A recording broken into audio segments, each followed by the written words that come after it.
Sir Raj Tarun, Lavanya Raj Tarun కేసులో మళ్ళీ ఇంకొక ట్విస్ట్ ఏంటంటే రాజ్ తరుణ్ ఇంకా అసలు అరెస్ట్ కాకముందే ముందస్తు బెయిల్ తెచ్చేసుకున్నారు. అంటే లాయర్ స్ట్రాంగ్ అనుకోవచ్చా, లేకపోతే లావణ్య తరపు కేసు వీక్ అనుకోవచ్చు అంటారా?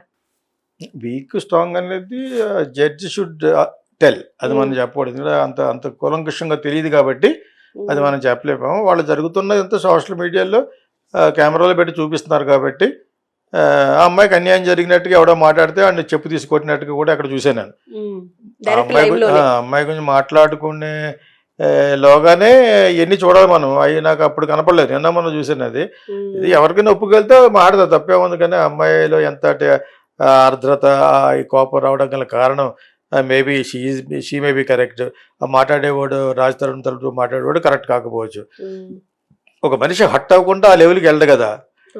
చేత ఇవన్నీ నేను మాట్లాడేది మటుకు న్యూట్రల్గా నేను ఎందుకు మాట్లాడతానంటే, ఒకటి జడ్జి చేయవలసిన పని మనం చేయకూడదు. జడ్జి గారు చేయవలసిన పని వాళ్ళ వాదన వీళ్ళ వాదన విన్న తర్వాత ఆ మెటిక్యులస్గా చూసి అవి చెప్పాలి. అవే మనం చెప్పామంటే అది చాలా బూత్ అవుతుంది. కొంతమంది చెప్పేస్తూ ఉంటారు, హెడ్ల తమలేని పెట్టేస్తూ ఉంటారు అనమాట. తప్పు వీడిదే, జైలు వాడిదిని ఆ టైంలో పెడతారనమాట. అది ఏదైనా చూస్తే ఏముండదు అక్కడ, నువ్వు పెట్టిన తమలేనేట్రా అంటారు మళ్ళీ. అలా కాకుండా మనది నేను యాక్చువల్గా నాకు అర్థమైందే చెప్తాను కాబట్టి అతనికి బాగా హెల్ప్ చేసింది ఈ గొడవ. ఈ టంకు గొడవ బాగా హెల్ప్ చేసింది ఎవరికి? రాజ్ తరుణ్కి. మర్చిపోయారు అతన్ని. అదేదో లవర్స్ అనే సినిమా దిల్ రాజు చేసి అట్టర్ ఫ్లాప్ అయిపోయిన కానీ మర్చిపోయారు. చేశాడు కదా లవర్స్ అనేది, చేసాడు సినిమా, కానీ పెద్ద డిజాస్టర్ అది. దిల్ రాజు సినిమా తీసాడు తోటి. అంటే ఒక లెవెల్కి హీరో వాళ్ళు చిన్న హీరోలో పెద్ద హీరో కింద లెక్క కింద వెళ్ళిపోయాడు. అంటే ఇతరకంటే పెద్ద ఈ రామ్ అన్నవాడు ఇంకోటి ఎవడన్నా కూడా వాళ్ళకి ఒక హిట్ అయితే 6 ఫ్లాపుల టైప్లో అయిపోయింది. వాళ్ళ మటుకు మేము ఇలాగే చేస్తూ ఉంటాం, బన్నీ అయిపోతాం. ఎవలాగా అవుతావు నువ్వే బన్నీ బ్యాక్గ్రౌండ్ వేరు. రామ్ అన్నవాడు వాళ్ళు మనుషులు బాగానే ఉంటారు, సినిమాలు ఆడవు. అతను ఇంకోటి ఎవడో ఉన్నాడు కదా, ఒక సాత్వికంగా ఉంటాడు, అతను బాగానే ఉంటాడు. ఇంకొక అబ్బాయి ఎవరో ఉన్నారు కదా, వీళ్ళిద్దరూ అతను మంచి సినిమాలు చేశాడు. ఇది కూడా అతనిలో ఫిగర్ లేదు. అమ్మాయిలో ఫిగర్ ఎలా ఉండదో వీటిలో ఫిగర్ లేదనమాట. అంచేత మేమందరం కూడా బన్నీలాగా అయిపోదాం అంటే ఇలాగా ఎవరూ అవ్వలేరు. బన్నీయే, చైతన్యే, రాంపోతునే you will be there only. నువ్వు నీలాగా చేసుకుంటూ వెళ్ళాలి. అంతేగాని వాళ్ళకి 1 కోటి రూపాయలు పెట్టి ఫైట్ తీశారు, వీళ్ళకి 2 కోట్లు పెట్టి ఫైట్ తీశారంటే కుదరదు. పుల్లిని చూసి పిల్లి వదలు పెట్టినట్టు ఉంటుంది. వీడు అలా కాకుండా ఒక మాదిరి సినిమా చూపిస్తా మామ టైప్ సినిమాలు చేసాడు. అది నేను కూడా చూశాను. యాక్టర్ బాయ్ నెక్స్ట్ డోర్ ఇడే, అటువంటి వాళ్ళు క్లిక్ అవుతారు. బాయ్ నెక్స్ట్ డోర్ అనుకునే కాన్సెప్ట్లో ఇతను లైక్ చేశారు, కానీ మర్చిపోవడం చాలా కాలం 2-3 years మర్చిపోయారు. ఈ పురుషోత్తముడు వచ్చే ముందు ఈ గొడవ రావటం అనేది వీళ్ళిద్దరూ అనుకుని గొడవ పడ్డారేమో కూడా నాకు అనుమానం వచ్చింది. ఎందుకంటే ఒక బజ్ ఏర్పడింది. ఆ సినిమా కూడా బాగా తీశారు. ఫైనల్గా సినిమా బాగోకపోతే చూడరు. నువ్వు ఎంత సెన్సేషన్ చేసినా కూడా చూడరు. సినిమా బాగుంది. ఇప్పుడు నాకు మజిలీ అనే సినిమా ఇందాక నాకు బాగా నచ్చింది. ఆ సినిమా ఇందాక సడన్గా గుర్తొచ్చింది కదా, నాకు చేసింది. అలాగే ఇతనికి కూడా 2-3 సినిమాలు మంచివి ఉన్నాయి. అంచేత ఇప్పుడు ఈ టైంలో వీళ్ళిద్దరు ఇలా గొడవ పడడం వెనకాల ఉన్న నిజాలు మటుకు వాళ్ళిద్దరిగా తెలియాలి. కాకపోతే ఇతని తరపున ఒక లాయరు, అతని తరపున ఒక లాయరు నిజాలు అబద్ధాలు ఆడేసి ప్రూవ్ చేసుకుంటూ ఉంటారు. అంతే కదా. ఈడేదో అంటాడు, డ్రగ్స్ అలవాటు చేసింది ప్రపంచాన్ని అందరికీ ఈ అమ్మాయి అంటది. ఆడేమో నాతో పాటు ఇంకో 10 మంది కడుపు చేసేట్టు ఆ అమ్మాయి అంటది. ఇది మనం వినబోతున్నాం ఇన్ ఫ్యూచర్. ఇలా ఈ ఇంటరిమ్ బెయిల్ అంటారు కదా, ముందస్తు బెయిల్, ఆ బెయిల్ తెచ్చుకుంటానే ఉంటాడు. ఈ లోపల 5-6 సినిమాలు చేసేస్తాడు. లావణ్య అన్న ముసలి అయిపోతుంది, మర్చిపోతారు. నీకు అర్థమైందా? వీళ్ళు చిన్న అడ్జస్ట్మెంట్ రావే మళ్ళీ కలిసి ఉందామని కూడా అనొచ్చు. నీకు అర్థమైంది? ఇప్పుడు ఏదైనా జరగచ్చు ఇక్కడ. Money makes all these things. ఒక రిలేషన్షిప్ని కూడా రిపేర్ చేయగల సత్తా ఎవరికి ఉంది? మనీకి ఉంది. ఒకప్పుడు అనుకునేవారు ప్రేమకు మించిన ఆయుధం లేదని. ఏమి లేవు ఇప్పుడు. ప్రేమ లేదు, దోమ లేదు. ఇది ఇస్తే ఏదైనా okay. That is what I feel. ఇందులో జరిగేది మట్టుకు అదే. రాజ్ తరుణ్ ముందస్తు బెయిల్ అనుకున్నది. అతనికి అందులో ముందస్తు బెయిల్ అని చెప్తే మంచి స్మార్ట్ ఫోటో వేస్తాడు అందులోనూ మన సోషల్ మీడియాలో. ఇవన్నీ మామూలు. కాకపోతే అతనికి బాగా హెల్ప్ చేసింది ఇది.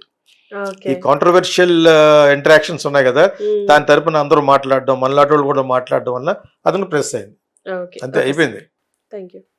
జనసేన పార్టీ కోసం పవన్ కళ్యాణ్ ఎంత కష్టపడ్డారో, పవన్ కళ్యాణ్ తో పాటు వాళ్ళ నాగబాబు కూడా అంతే కష్టపడ్డారు.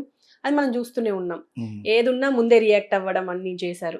అయితే ఇప్పుడు నామినేటెడ్ పోస్టులు ఎవరికి ఇవ్వాలి అన్న ప్రశ్న ఏర్పడ్డప్పుడు అందులో నాగబాబుకి రాజ్యసభ సభ్యత్వం అన్న ఇవ్వాలి, లేకపోతే ఎఫ్డిఐ చైర్పర్సన్ గా నిలబెట్టాలి అని చెప్పేసి చాలా వార్తలు వస్తున్నాయి. ఏది ఇస్తే బెటర్ అంటారు? నాగబాబు యాక్చువల్గా పర్సనల్గా మంచి వ్యక్తి, కొంచెం ఎమోషనల్గా మాట్లాడతాడు, కానీ వాళ్ళ బ్రదర్స్లో అందరిలోకి కొంచెం స్ట్రైట్ ఫార్వర్డ్గా మాట్లాడేసి వాళ్ళు వెనక్కి తీసుకుంటూ ఉంటాడు అప్పుడప్పుడు. అవి అందులో ఇంకా కొరతనం ఇంకా ఉంది. మనిషి పెద్దవాడు ఎప్పుడు అనుకుంటా ఉంటే అలా 6 అడుగుల 3 అంగుళాల కొడుకుని చూసినప్పుడు, వాళ్ళ పాపను చూసినప్పుడు అనిపిస్తుంది తప్పితే, లేకపోతే కుర్రాడు కింద లెక్క. Is very happy go lucky person కింద లెక్క. ఏది లైఫ్లో సీరియస్గా తీసుకోవాలి అంటే నాకు చాలా ఇష్టం. You won't take life as a serious అనిపిస్తుంది అతను చూస్తాను. లైఫ్ని సీరియస్గా తీసుకోకూడదు, అస్తమానం సీరియస్గా తీసుకుని మొహం అలా పెట్టి కూర్చుని ఏంటి ప్రయోజనం అని చేత ఆ విషయంలో Nagababu is a good person. అందుకనే కామెడీ షోలో ఉన్నాడు కదా.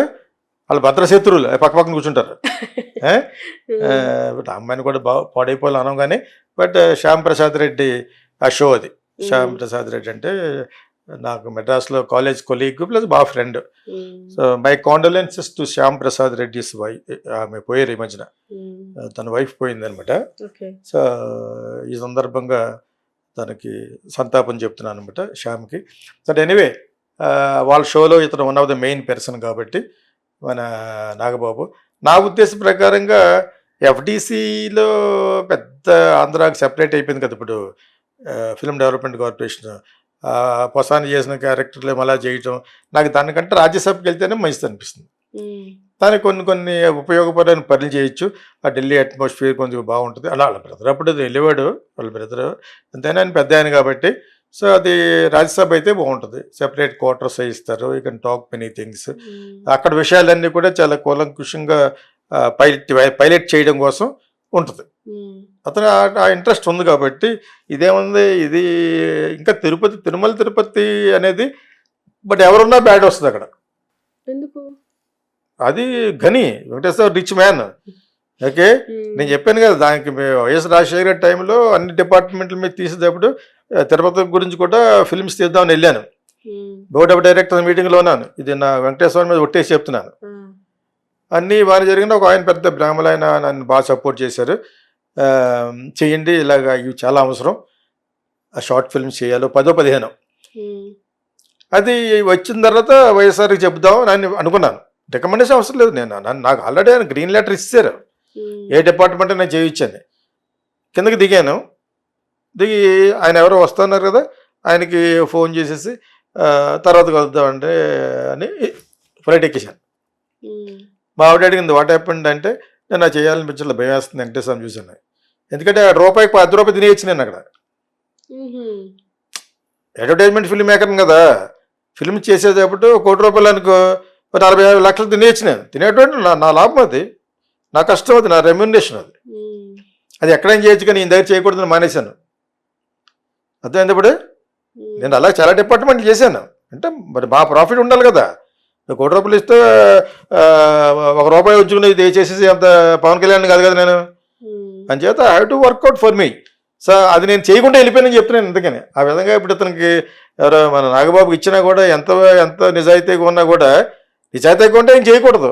ఏమైతే చేసావో డెఫినెట్గా నీవు తినే బాబు తింటే బాగుంటుంది, ఒక 100 కోట్లని ఒక 50 కోట్లు 10 కోట్లు తీసుకో అనే టైప్లో ఉంటారు అక్కడ. వెంకటేశ్వర స్వామి తప్ప వెంకటేశ్వర స్వామి పక్కన ఉన్నవాడు అందరూ ఫ్రాడే, కింద ఫ్రాడే పైన ఫ్రాడే. వాళ్ళు అడిగితే మళ్ళీ చెప్తారు, మమ్మల్ని ఎలా తినమని మమ్మల్ని పుట్టించాడు దేవుడు అంటారు. నీకేంటి వచ్చింది ఉనకన్నా తమిళ చెప్తారు. మళ్ళీ ఆ బ్రాహ్మణులు ఎలా అడిగితే తింటే తినేస్తారు. దేవుడు ఎదురు అంటే మమ్మల్ని ఇక్కడ పుట్టించితే అందుకు స్వామి ఇంకొకరికన్నా నీకేంటి అని అడుగుతారు అనమాట. అనిపిస్తుంది కరెక్ట్ టైం అని.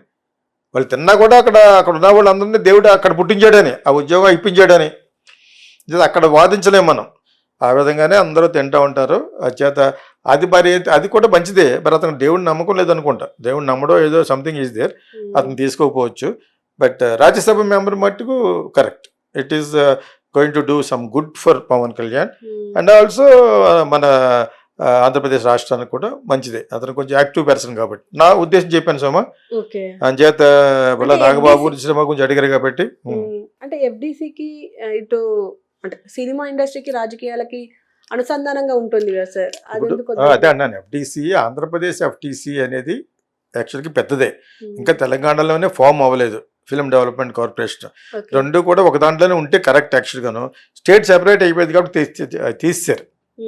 ఒకప్పుడు కృష్ణ గారు బ్రదర్ ఉండేవారు దానికి, ఓకేనా, ఆచాష్ గారు ఇప్పుడు ఉన్నారు కదా, ఆయన ఎవరు చేసేవారు. తర్వాత పొసాని కృష్ణమూర్తి అక్కడ ఉంటూ బూతులు తిట్టకూడదు, ఎత్తుకు మళ్ళీ ఆ పోస్టులోకి ఏముండదు అక్కడ, ఏముంటుంది అక్కడ లైట్గా ఉంటుంది. ఎఫ్టీకి సంబంధించిన ఫండ్స్ ఏమన్నా సీఎం గారు ఇస్తే పలానా కట్ట అంటే దానికి ఎవరెవరికి అలాట్ చేయాలో అవి ఉంటుంది. రెస్పాన్సిబిలిటీ తీసుకోవాలంటే తీసుకొని చేయొచ్చు, డెఫినెట్గా యూ కెన్ డూ ఇట్. కానీ నాకెందుకు అతనికి అనకాపల్లిలో నిలబడతాను అక్కడ పెట్టి పంపించి మళ్ళీ లాక్కొచ్చారు, ఇంకోటి ఏదో ఇస్తాను లాక్కొచ్చారు. ఏది చెప్పినా కూడా అతను ఎందుకు వచ్చేస్తున్నాడు, ఓన్ బ్రదర్ కాబట్టి. ఇంకొకటి ఎవరన్నా అయితే అఫెండ్ అవుతారు. ఈస్ట్ గోదావరిలో దుర్గేష్కి ఇవ్వాలి మా ఏరియా, మరి ఆయన ఎవరికి ఆయన చౌదరి గారికి ఎవరికి ఇచ్చారు పెద్ద ఆయన, కాకపోతే ఇతను డెడదలో వెళ్ళిపోయాడు. అలాగే అందరూ ఉంటారు కదా, అంచేత ఇతను నా ఉద్దేశం రాజ్యసభకి వెళ్ళటం వల్ల వీళ్ళు హ్యావ్ ఎన్ ఎక్స్పోజర్ దగ్గర, ఢిల్లీ ఎక్స్పోజర్ ఎక్కువ ఉంటుంది. అంటే అది ఆల్రెడీ ఉండి ఉంటుంది, వాళ్ళ బ్రదర్ మరి మినిస్టర్ చేశాడు కదా, ఆ మినిస్టర్ చేసేటప్పుడు కూడా ఆయనకి పెద్ద పవర్స్ లేవు. అంబికా సోని చేసేది కాంగ్రెస్లో ఉన్నప్పుడు టూరిజం, ఇతనికి ఏదో ఇవ్వాలని చెప్పేసి ఇచ్చారు చిరంజీవి గారికి, ఓకే, చేసేదంతా ఆవిడే. నాకు అందులో ఉన్న అఫీషియల్స్ కూడా ఫ్రెండ్సే. నేను ఢిల్లీలో నాకు ఆఫీస్ ఉండేది, 2-3 ప్రాజెక్టులు చేసాం. I was very close to lot of people behind madam Sonia Gandhi, అందరు తెలుసు అనమాట. అది చాలామంది తెలుసు, బట్టి వీళ్ళందరూ కూడా తెలుసు. నేను ఎందుకు చెప్తానంటే ఇతను అక్కడ ఉండటం వల్ల ఏంటంటే ఇతనికి ఇంకొంచెం ఎక్స్పోజర్ ఉంటుందని నా ఉద్దేశం. That will be useful for Pawan Kalyan also. ఇది యాక్చువల్గా ఫ్యాక్ట్. అంటే once again Geetha Krishna international film school తరఫున చేయబోయే వెబినార్కి 9849255171కి వాట్సాప్ చేయండి. We will give you just below 1000 rupees ఈ వెబినార్ ఉంటుంది. దాని తర్వాత మీరు చేరాలా